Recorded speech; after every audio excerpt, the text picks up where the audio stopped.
Assalamualaikum warahmatullahi wabarakatuh. Perkenalkan, nama saya Gintan Rodiawati Gandasari, kelas B2, nomor induk mahasiswa 210600298. Di sini saya akan menjelaskan tentang pentingnya evaluasi dalam pembelajaran sekolah dasar. Yang pertama ada pengertian, tujuan evaluasi, manfaat evaluasi, prinsip dalam evaluasi pembelajaran. Pendekatan evaluasi. Menurut Edwin dalam Ramayulis mengatakan bahwa evaluasi mengandung pengertian suatu tindakan atau proses dalam menentukan nilai sesuatu. Nah, di sini dapat didefinisikan evaluasi merupakan kegiatan yang rencana untuk mengetahui keadaan objek dengan menggunakan instrumen dan hasilnya dibandingkan dengan tolak ukur untuk memperoleh kesimpulan. Nah, di sini ada Toha 1990. Pengertian evaluasi secara umum dapat diartikan sebagai proses sistematis untuk menentukan nilai sesuatu, ketentuan kegiatan, keputusan untuk kerja, proses orang, objek, dan yang lainnya. Berdasarkan kriteria tertentu melalui penilaian untuk menentukan nilai sesuatu dengan cara membandingkan dengan kriterianya. Evaluator dapat langsung membandingkan dengan kriteria.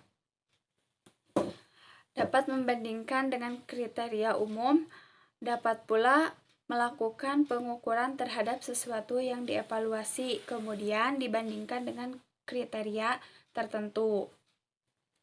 Yang selanjutnya, tujuan evaluasi. Evaluasi adalah suatu kegiatan yang disengaja dan bertujuan. Kegiatan evaluasi dilakukan dengan sadar oleh seorang guru dengan tujuan untuk memperoleh kepastian mengenai keberhasilan anak atau siswa yang bisa menguasai apa yang dilakukan dalam kegiatan pembelajaran.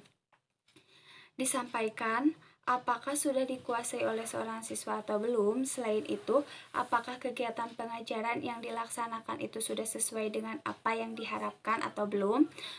Menurut Sudirman NDKK, bahwa tujuan penilaian dalam proses pembelajaran ada beberapa poin. Yang pertama, mengambil keputusan tentang hasil pembelajaran. Yang kedua, memahami siswa.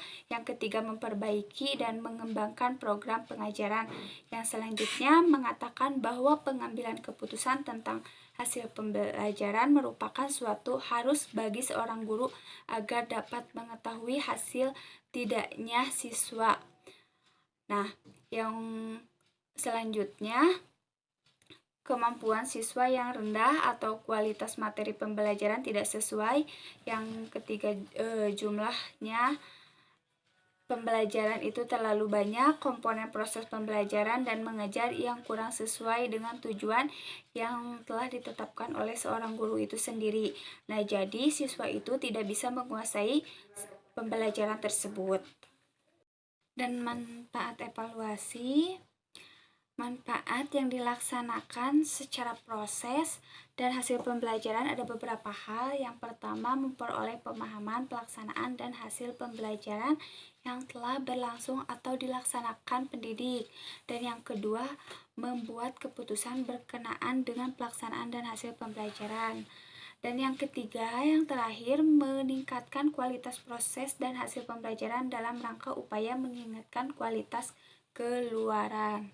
Dan yang selanjutnya, prinsip dalam evaluasi pembelajaran. Ada beberapa poin. Yang pertama, kontinuitas. Yang kedua, konferensif. Yang ketiga, kooperatif.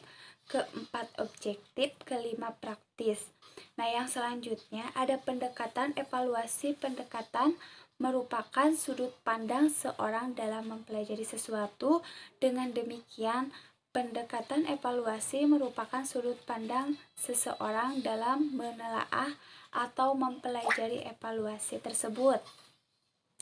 Dilihat dari penafsiran hasil evaluasi. Pendekatan evaluasi dibagi menjadi dua. Yang pertama itu yaitu criterions Yang kedua, referenced evaluation dan non-referenced. Nah, yang pertama pendekatan tradisional, yang kedua pendekatan sistem, yang selanjutnya penilaian merupakan upaya untuk memeriksa sejauh mana siswa mencapai tujuan pendidikan tersebut. Penilaian bersifat kualitatif dan pengukuran bersifat kuantitatif.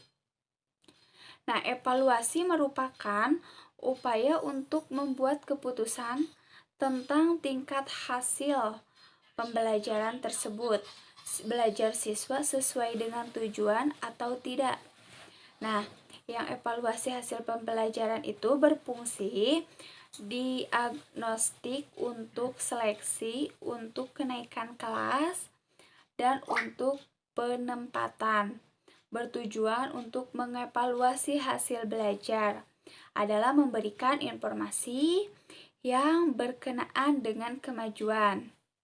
Nah, siswa pembinaan kegiatan belajar menetapkan kemampuan dan kesulitan untuk mendorong motivasi belajar, membantu perkembangan tingkah laku, dan membimbing siswa untuk memilih sekolah atau jabatan atau pekerjaan. Evaluasi pembelajaran diarahkan kepada komponen input atau komponen proses dan komponen output pembelajaran. Mungkin itu yang bisa saya sampaikan. Mohon maaf bila ada salah kata. Wassalamualaikum warahmatullahi wabarakatuh.